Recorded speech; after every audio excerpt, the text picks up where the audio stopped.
Hello guys and welcome to Python programming tutorials by Amul's Academy. Today in this tutorial we are discussing about how to print stars in alphabetical U shape, and this code is also similar to the previous pattern programs. So let's begin with the code. This is our output and here we can see stars in different row and column. To print stars in different row and column we are using two for loop. One for loop is to print stars in the row and another one is to print stars in the column. And here we can see 7 rows and 5 columns are there in our output. And here we can see the first for loop. It is to print stars in the row, and here row is the variable name and we are using range function, and there are 7 rows are there in our output, so I'll mention range as 0 to 7. And next inside that we are using another for loop. It is to print stars in the column, and here call is the variable name. Here also we are using range function, and there are 5 columns are there in our output, so I'll mention 5 here. If you want you can change this number. And inside that for loop we are using if else conditional statement. That is, we want to print stars in some particular pattern. For that we need condition. So we are using if else conditional statement, and here after if keyword we need to mention the condition, that is in which row and column we want to print star. First we will begin with the column, and here we can see column 0 and column 4 contain star in row 0, row 1, row 2, row 3, row 4, row 5. There is no star in the row 6 at column 0 and column 4. So my first condition will be, I'll check whether column is equal to 0 or column is equal to 4. If it is true, then at that time row should not be equal to 6.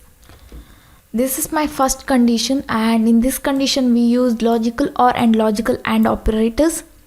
In the case of logical OR, if any one of the input is true, then output will be true. But in the case of logical AND, if both the inputs are true, then only output is true. So this is my first condition. Next, I'll use logical OR, that is to print star there are many conditions, and if any one of that condition becomes true, I want to print star. That's why here I mention OR. Now I'll mention my second condition. We are done with the columns, that is we wrote the condition for column 0 and column 4. Now we'll go to the rows, and here we can see at row 6 we want to print star at column 1, 2, 3. That is column must be greater than 0 and less than 4. So my next condition will be, I'll check whether row is equal to 6. If it is true, then column must be greater than 0 and column should be less than 4. Correct? That is, this is my second condition where I'm checking whether row is equal to 6. If it is true, then column should be greater than 0 and less than 4. That is, column should be 1, 2, 3. Then we want to print star at that place. Okay, these are my two conditions. Next, colon, and inside that if condition, that is if this condition becomes true, then control goes to here and it will print star. And here we can say end is equal to empty string, that is in print by default end value will be /n, but here in our output after printing one star, I want another star immediately after that in one row. I don't want any space or new line between them. That's why I mention end is equal to empty string. Next, if this condition becomes false, then control goes to the else part and it will print space. That is, here we can see space. This is because of else part execution.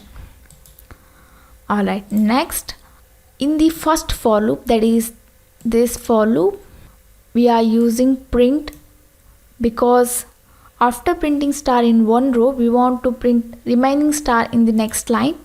That is, after printing stars in one row we want this star in the next line. For that we are using this print. Alright, now we are done with our code, so we need to save this and run this. And here we can see the output, that is stars in the alphabetical U shape. Okay, that's it for now. Thank you for watching. Don't forget to subscribe my channel. I'll meet you next class. Till then, take care.